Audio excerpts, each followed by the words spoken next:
New photographs have shown just how deep the damage is as parts of Africa are physically splitting apart. Scientists say that Africa is peeling apart into two parts that will eventually lead to the formation of a new ocean and give rise to a new continent.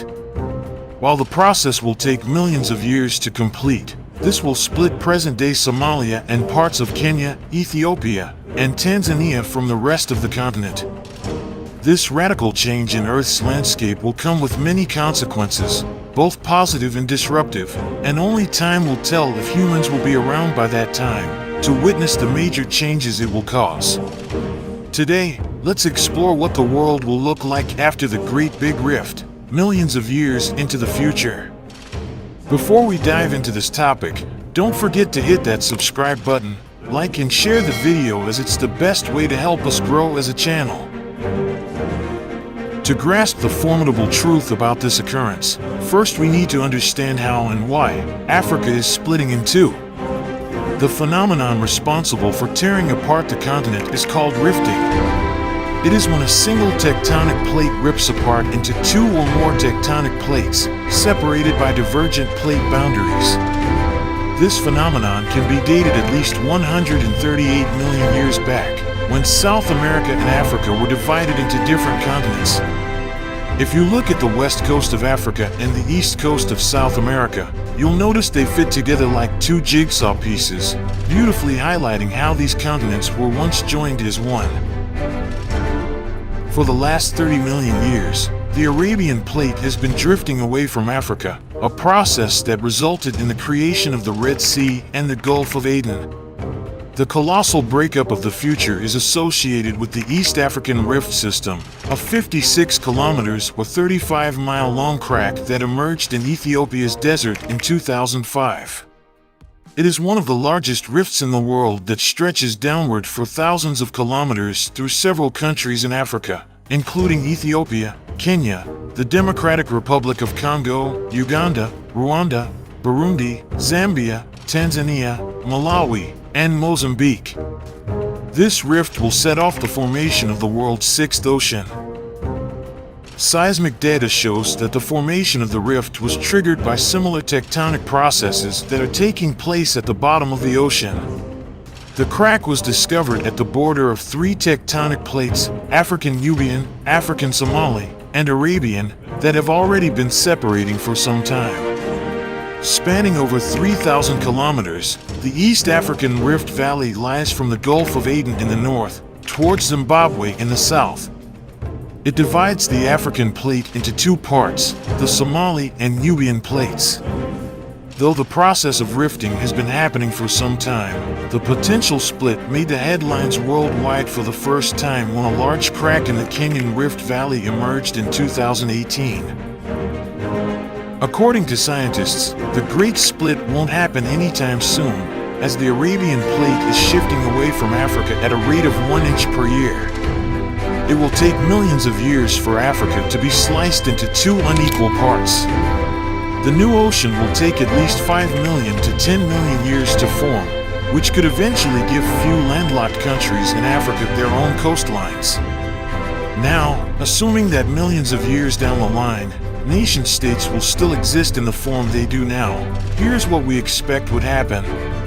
6 landlocked countries, namely Rwanda, Uganda, Burundi, the Democratic Republic of Congo, Malawi, and Zambia would inadvertently find themselves with a coastline, and the smaller continent created by the rift will include countries such as present-day Somalia and parts of Kenya, Ethiopia, Eritrea, Djibouti, Tanzania, and Mozambique. But according to geologists, the smaller of the emergent continents may drift away from the rest of the continent. Depending on how the rift happens, there is the possibility of new nations forming, old nations merging, or completely breaking apart. Geologists predict that Madagascar will itself break apart into smaller islands. Quite possibly, the new ocean that may arise in another 5 or 10 million years will be named the African Ocean, and the world will have a new and 8th continent. A new coastline just in their front yard would cost the countries millions of dollars in evacuation, but it would come with huge advantages. The previously landlocked countries will now have access to the sea, giving rise to the reduction in international logistical expenses and the creation of shipping and fishing industries that did not exist. The countries will build harbors that will connect them to the rest of the world directly. It is to be noted that the Democratic Republic of Congo has a tiny sliver of Atlantic coastline, but it remains unused. Congo, Uganda, Rwanda, and Burundi have largely relied on Kenya's Indian Ocean port of Mombasa and Tanzania's port of Dar es Salaam for their sea freight and transportation. With access to the sea, it also means the countries can finally be directly connected to subsea internet cables if that technology will not have been bypassed by then. Doubtlessly, the emergence of new coastlines will unlock a myriad of opportunities for economic growth. There will be far more maritime activities and a possible shorter route to other parts of the world. But a question lingers whether this is an advantage for Africa or if it will allow foreigners to take advantage and control the new routes in maritime business. If we look into the distant future, would the two continents remain connected, or would they split up like North and South America?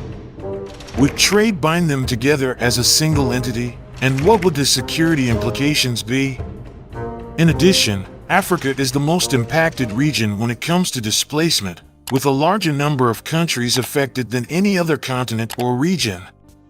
As of 2015, more than 15 million people were internally displaced in Africa, according to the United Nations Environment Programme report on displacement and environment.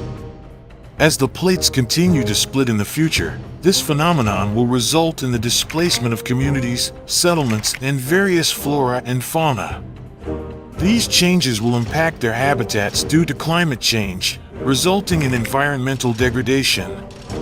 Some plant and animal species will become extinct, while others will become endangered due to habitat changes.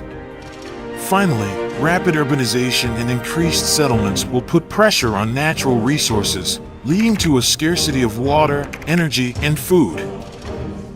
Dramatic events, such as sudden motorway splitting faults, can give continental rifting a sense of urgency. However, rifting is a very slow process that, most of the time, goes about splitting Africa without anybody even noticing, as it happens over the course of millions of years.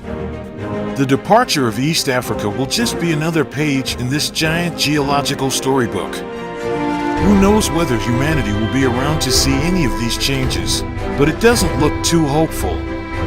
But discussing the possibilities of the future is important, as it may come earlier than humans think. What are your thoughts on Africa splitting in two? Leave a comment below. Thanks for watching and see you in the next video.